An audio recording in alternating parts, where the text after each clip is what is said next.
O FMG Educativa, a estação do conhecimento. Falando de livros.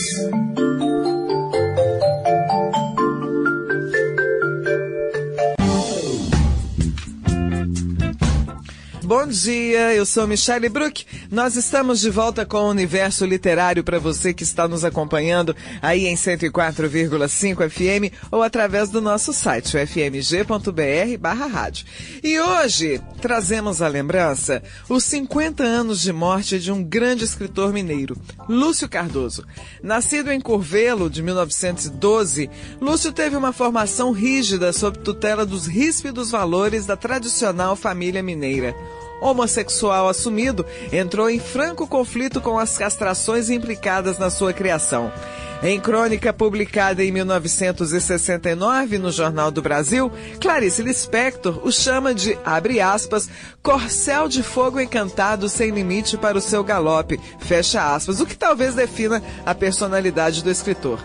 A autora de origem ucraniana foi completamente apaixonada pelo mineiro, amor não correspondido que, supõe-se, levou Clarice a cultivar a solidão, estado humano fundamental para a atividade literária. Então, para sabermos mais sobre a obra e legado desse escritor, vamos conversar com a poeta, tradutora, escritora, professora da Faculdade de Letras da UFMG, Ruth Silviano Brandão. Boa tarde, professora, tudo bem? Boa tarde, tudo bem.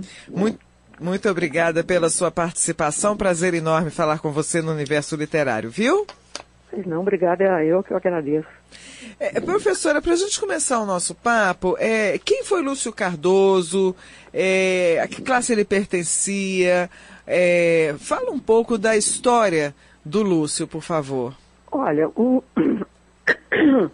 eu preferia até falar primeiro da obra dele, do impacto que foi, para mim pelo menos, e acho que para muita gente, a Crônica da Casa Assassinada. Né? É um livro de 1959. E é um livro diferente da maneira de enunciar dos autores que eu já conhecia, ou que se conheciam.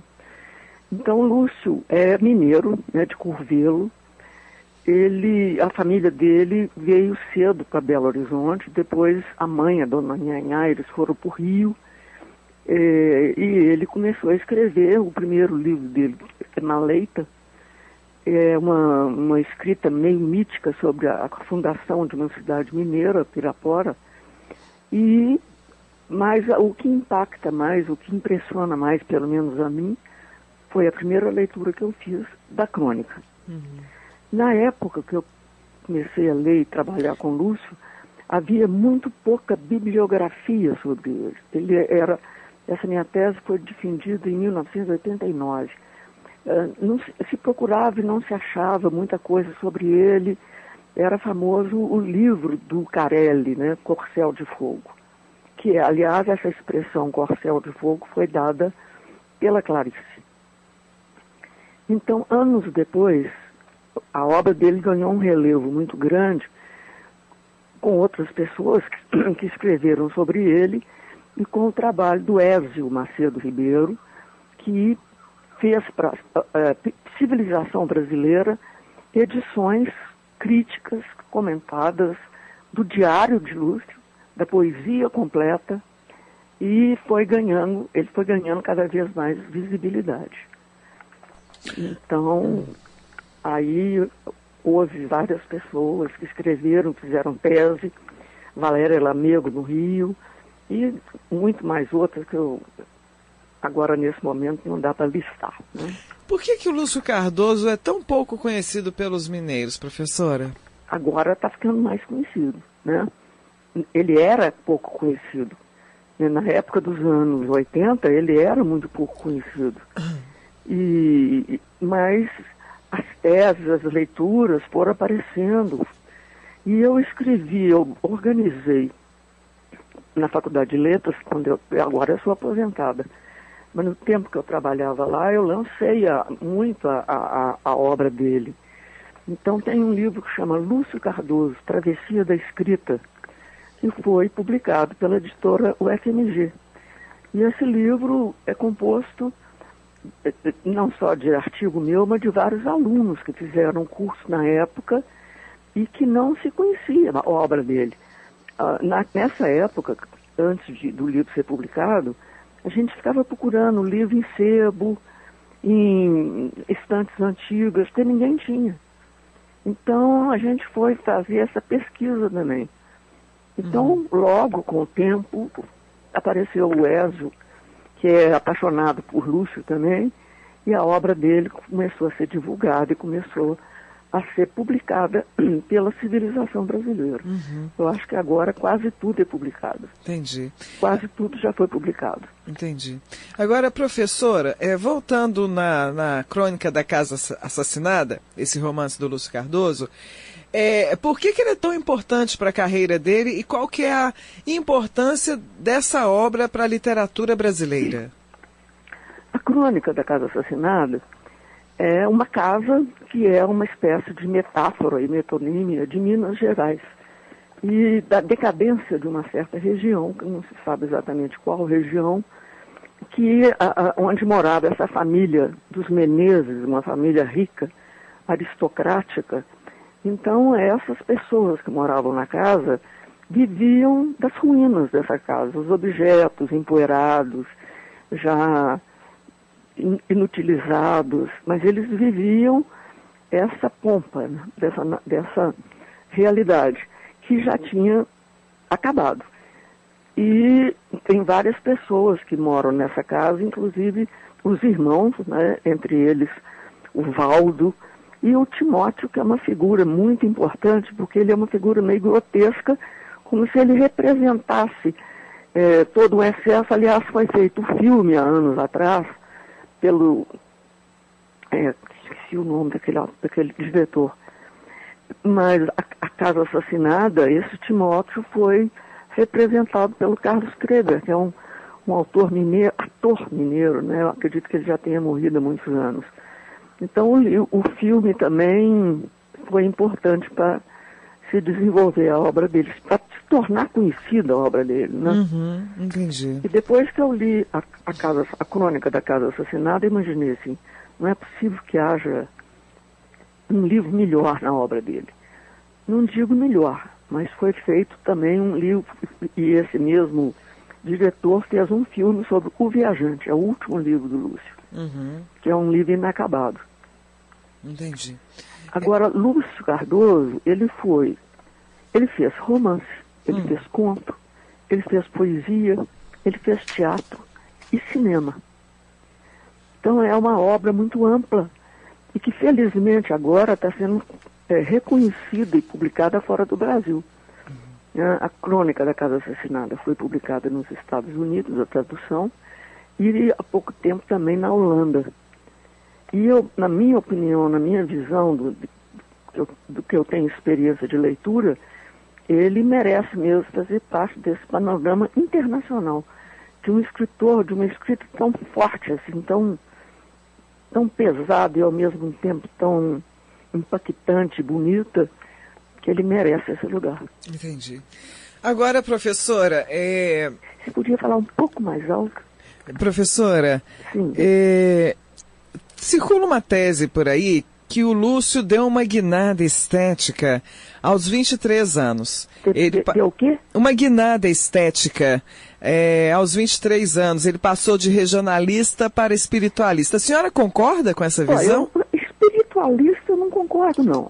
Eu acho que houve livro deles, como Maleita, que tem esse enfocamento, né? Eu não posso nem dizer que seria uma literatura regional, tipo Zelinhos do Rego, nem nada.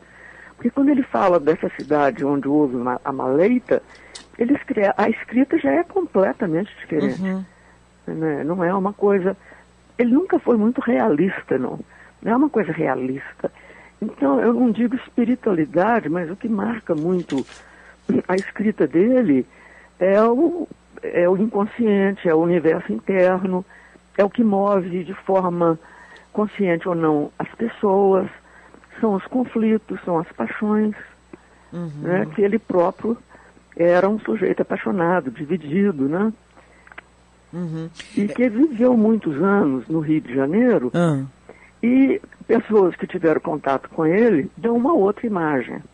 Ele era um boêmio, ele escrevia muito nos bares, em Ipanema, ele escrevia em guardanapos, e não digo que era aquela alegria, mas aquela alegria de boêmio, né? De quem bebia muito, de quem drogava, de quem estava sempre rodeado de gente.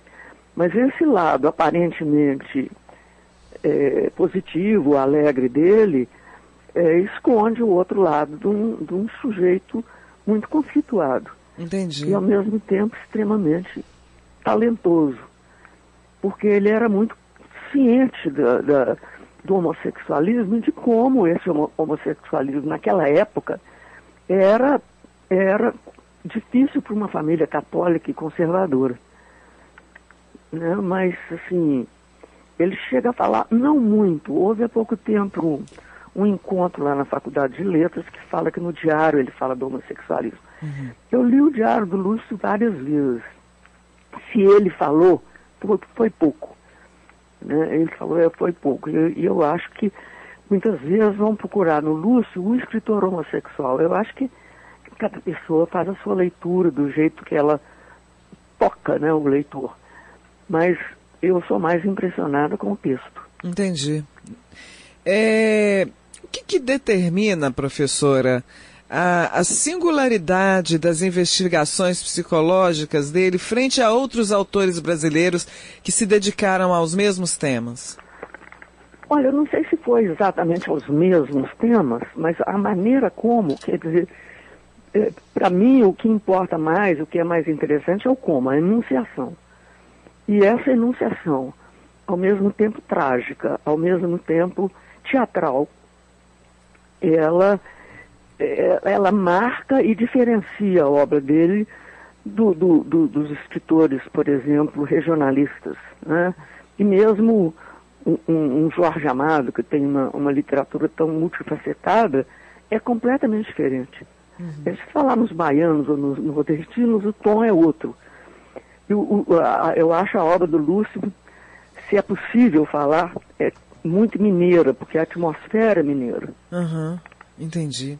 Muito bem. E ele chegou a falar no diário dele, há mais tempo, né, que ele odiava Minas Gerais, ele odiava Minas Gerais hipócrita. E depois, em outros lugares, ele fala, não, que ele amava Minas Gerais. E ele tinha uma irmã escritora também, né, que é a Maria Helena Cardoso. E ela escreve, além dos livros característicos dela, ela escreve um livro, Vida, Vida. São um livro que aponta para os últimos anos do Lúcio. Professora, o Lúcio diz que ele se dedicava à pintura e ao desenho como elementos subsidiários à função literária. Eles foram publicados, podem ajudar na compreensão da obra dele? Olha, foram sim. Esses desenhos de quadros do Lúcio, eu tive contato com alguma coisa através de uma parente dele, né, que é mãe da Andréa Vilela, que é sobrinha, neta dele. Então a dona Maísa, mãe dela, tem quadros do Lúcio que eu conheci, e há anos atrás, quando houve um congresso em Florianópolis, eu soube que vários desenhos deles estavam lá, no Museu de Florianópolis. Mas eu andei com colegas minhos, não se achava, a gente perguntava e não se achavam os quadros do Lúcio.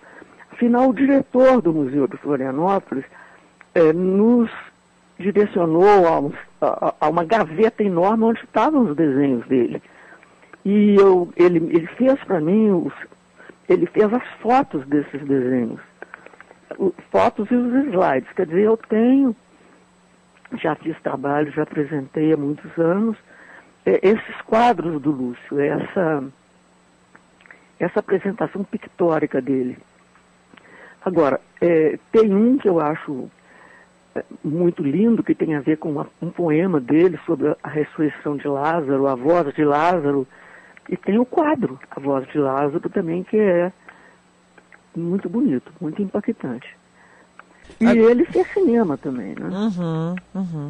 É comum, professora, a crítica literária se debruçar sobre esse tipo de material para desvendar nuances ali ocultas na escrita dos autores? Se sim, por quê? Eu acho que é comum, sim. Na Faculdade de Letras tem várias, o que chama linhas de pesquisa, maneiras do pesquisador enfocar uma obra, não há um olhar só, né? A maneira modernista ou a maneira que está englobando uma globalização ou uma relação com outros países, outros autores. Eu acho que, pelo menos o que me marcou muito foi uma crítica, assim, comparatista, né? Uhum. Então, eu acho que hoje, por exemplo, tem, na Letras, eu já estou aposentada há mais tempo, mas tem várias linhas de pesquisa, vários pesquisadores trabalhando de maneiras diferentes. Entendi. Disse que depois que ele foi atingido por um derrame, ele encontrou na pintura um outro meio de expressão. O que ele expressava nessas telas após o derrame, aí que a senhora poderia destacar para a gente? Olha, ele até fez uma exposição no Automóvel Clube de Belo Horizonte. As obras dele, ele já estava com todos os sintomas, os efeitos do AVC que ele teve. E em outras ocasiões ele dizia sempre, eu escritor, que era para ele o principal, né? Era o desejo dele. Mas a obra plástica dele também é muito importante, sim. Eu acho que, inclusive, houve uma época que sumiram 20 quadros dele. Uma curadora francesa levou para Paris e ele sumiu. Aí eu tive notícia há pouco tempo que esses quadros foram devolvidos. Então é muito difícil falar essa passagem, essa travessia da escrita para a obra plástica. Vários escritores já fizeram isso, essa mudança de foco, né? E para mim isso significa uma mutação, uma travessia, que nem sempre é provocada por uma doença ou por uma questão contingencial. Isso há vários escritores que fazem essa travessia. Entendi. Já mandei até há pouco tempo para o FMG, não sei nem se vai ser publicado, escritores, pintores. E eu não dei conta nem de dar conta de todo mundo, porque é muita gente que escreve, desenha, pinta, como Cornélio Pena, Jorge de Lima, no Brasil, né? São pintores e escritores. Quer dizer, eu acho que são linguagens diferentes, mas alguma coisa vai nos mostrar que é o mesmo autor. Entendi.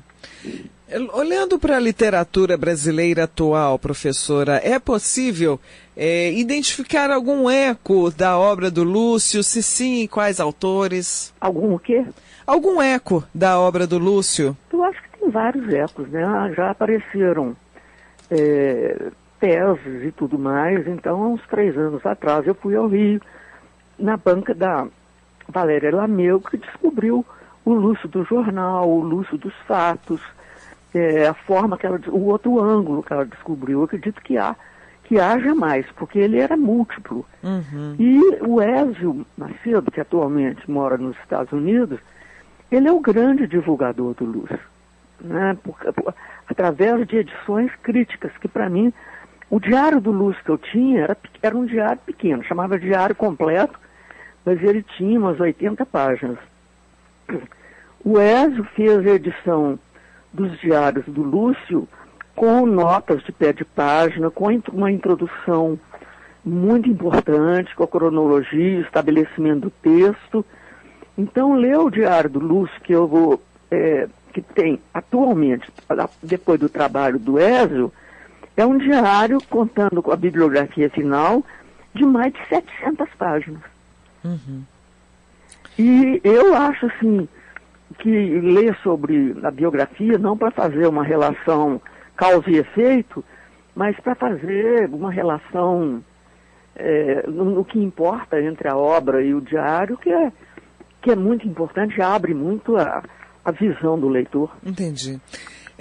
Professora, para a gente encerrar o nosso papo, voltando na questão do cinema que a senhora mencionou anteriormente, ele deu uma contribuição importante para o cinema novo? Que contribuição foi essa, o alcance desse movimento? Olha, ele fez alguns filmes. Eu não pude, no dia que houve o evento lá na Faculdade de Letras, eu não pude ficar até o final. Passou um filme dele, Música ao Longe. Esses filmes já estão antigos, danificados, né? Então, não tem essa visibilidade, mas eu acho que merece estudo, sim. Uhum. Como um antigo amigo dele, da época dele, guarda os filmes, preserva e tudo. Uhum. Então, eu acho que a obra dele tem muito a oferecer para o pesquisador. Maravilha.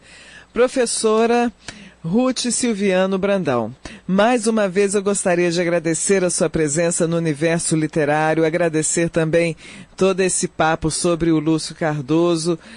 Parabéns pelo trabalho da senhora. Eu queria lembrar que o nosso microfone está sempre aberto para suas novidades, viu? Muito obrigada. Um abraço grande. Eu que agradeço, viu? Beleza. Um abraço grande para a senhora, professora. Você também. Tchau, tchau. Muito bem, acabamos de conversar com a poeta, tradutora, escritora, professora da Faculdade de Letras da UFMG, Ruth Silviano Brandão, aí sobre a obra e vida do escritor mineiro Lúcio Cardoso, que se completa aí 50 anos da sua morte. UFMG Educativa, a estação do conhecimento.